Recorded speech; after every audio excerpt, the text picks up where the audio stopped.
അസ്സലാമു അലൈക്കും വറഹ്മത്തുള്ളാഹി വബറകാതുഹു. ബഹുമാന്യരായ സഹോദരങ്ങളെ, സുഹൃത്തുക്കളെ, ദുൽഹജ്ജ് 1 മുതൽ 10 വരെ സൂറത്തുൽ ഫജ്ർ ഓതാൻ പ്രത്യേകമായ തെളിവുകളുണ്ടോ എന്ന് പലപ്പോഴും പല ആളുകളും ചോദിക്കാറുണ്ട്. ഹദീസുകൾ നേർക്ക് നേരെ വിശുദ്ധ ഖുർആനുമായി ബന്ധപ്പെട്ട് ദുൽഹജ്ജ് മാസവുമായി ബന്ധപ്പെട്ട് പറയുന്ന ഹദീസുകളിലൊന്നും ദുൽഹജ്ജ് മാസത്തിലെ 1 മുതൽ 10 വരെ സൂറത്തുൽ ഫജ്ർ ഓതണമെന്ന് നേർക്ക് നേരെയുള്ള പ്രമാണങ്ങളില്ല.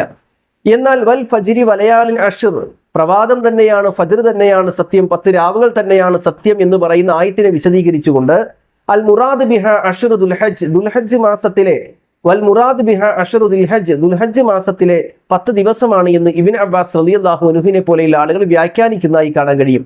ഈ അടിസ്ഥാനത്തിലായിരിക്കാം ഇതുപോലെയുള്ള ചർച്ചകൾ നമുക്കിടയിലേക്ക് കടന്നു വരുന്നത്. എന്നിരുന്നാലും നേർക്ക് നേരെ ദുൽഹജ്ജ് 1 മുതൽ 10 വരെയുള്ള ദിവസങ്ങളിൽ സൂറത്തുൽ ഫജ്ർ ഓതിയാൽ ഇന്ന പ്രതിഫലമുണ്ട് എന്ന് സ്വഹീഹായ പ്രമാണങ്ങളില്ല. പിന്നെ ദുർബലമായ ഒരുപാട് റിപ്പോർട്ടുകളുണ്ട്. അതൊരു റിപ്പോർട്ടാണ് മൻ ഖറഅഹ സൂറത്തുൽ ഫജ്ർ ഫീ ലയാലി അശ്റ ഗുഫിറ ലഹു. അത് ദുൽഹജ്ജ് 1 മുതൽ 10 വരെയുള്ള രാവുകളിൽ സൂറത്തുൽ ഫജ്ർ ഓതിയാൽ അവന്റെ പാപങ്ങൾ പുറത്തു തരും.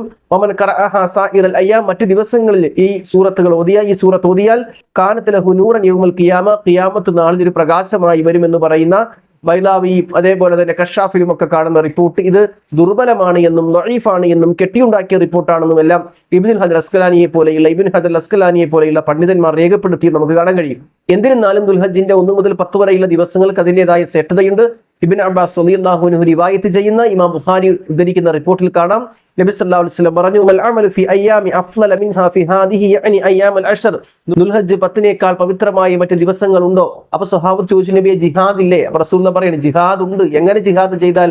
ഒരാൾ തന്റെ ശരീരവും പണവും അള്ളാഹുവിന്റെ മാർഗത്തിൽ ജിഹാദ് ചെയ്യാൻ ഉപയോഗിച്ച് അതുമൂലം ശരീരവും പണവും എല്ലാം നഷ്ടപ്പെട്ടൊന്നുമില്ലാതെ ഷഹീദായി മടങ്ങി വരുന്നവനെ പോലെ, രക്തസാക്ഷിയായി മടങ്ങി വരുന്നവന് തുല്യമാണ് ഈ 10 ദിവസങ്ങളിലെ അമലുകൾ എന്ന് റസൂലുള്ളാഹി സ്വല്ലല്ലാഹു അലൈഹി വസല്ലം പഠിപ്പിക്കുകയാണ്. അപ്പോൾ വലിയ പ്രാധാന്യമുള്ള ദിവസങ്ങളാണ്. അതുകൊണ്ട് ദിക്റുകൾ, സ്വലാത്തുകൾ, ഖുർആൻ പാരായണങ്ങൾ, അതേപോലെ ഇബാദത്തുകളൊക്കെ വർദ്ധിപ്പിക്കുക, നോമ്പ് പിടിക്കാം. ഈ രൂപത്തിൽ ഇബാദത്തുകൾ വർദ്ധിപ്പിക്കുക എന്നുള്ളതല്ലാതെ ദുർബലമായ റിപ്പോർട്ടുകൾ അടിസ്ഥാനത്തിൽ സൂറത്തുൽ ഫജ്റോ സൂറത്തുൽ ഹജ്ജോ ഒക്കെ ഒന്നതുകൊണ്ട് പ്രത്യേകമായ പ്രതിഫലമുണ്ടെന്ന ധാരണ ശരിയല്ല, അത് തെറ്റാണ്. സാധാരണ ഖുർആൻ പാരായണത്തിന്റെ ഭാഗമായി സൂറത്തുൽ ഹജ്ജും സൂറത്തുൽ ഫജ്റും മറ്റു സൂറത്തുകളും ഒക്കെ ഓതാം, അതിൽ വിരോധമില്ല. പക്ഷെ ഇന്നത് ഓതിയാൽ ഇന്നത് കിട്ടും എന്ന അടിസ്ഥാനത്തിൽ ഓതാൻ പാടില്ല എന്നുള്ളതാണ് സൂചിപ്പിക്കാനുള്ളത്. അള്ളാഹു അനുഗ്രഹിക്കട്ടെ. അസ്സലാമു അലൈക്കും വറഹ്മത്തുള്ളാഹി വബറകാതുഹു.